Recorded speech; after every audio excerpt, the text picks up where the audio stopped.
Ahoj, dneska jsem si tady pro vás připravil takovou menší recenzi folie na displej pro Samsung Galaxy S, kterou jsem si objednal z Deal Extremu. Folie přijde v takovémhle krásném pytlíčku, já tady někde mám ještě jednu. Objednal jsem jich víc v takovémhle hezkém pytlíčku. Nejdřív ji otřu displej takovýmhle hezkým hadříčkem. Pak teda sloupnu jednu tady z těch folií a na ten vyleštěný displej zkusím nalepit folii, ale jak je vidět, mně se to na poprvé nějak moc nepovedlo, tady jak je vidět na těch obrázkách, na těch fotkách, tak tady na pravé straně se mi to nesedlo s tím okrajem, tak jsem to musel sloupnout a nalepit znova.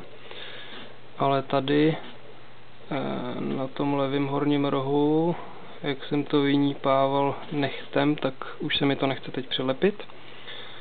A mám tady jednu bublinku. Ale jinak folie je celkem dobrá, přijde mi docela i hodně jako tlustá. Její šířka není úplně minimální, takže na tom displeji je to jakoby cítit.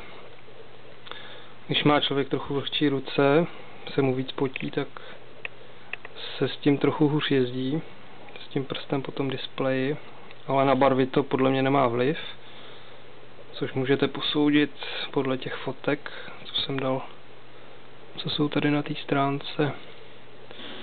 Folie stála cca asi $1.50, pošta byla zdarma, jak je u Deal Extremu zvykem. No a obsah balení. Pěkný malinký hadříček na otírání displeje a folie, která je v pytlíku.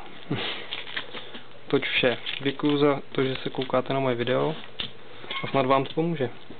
Zatím se mějte.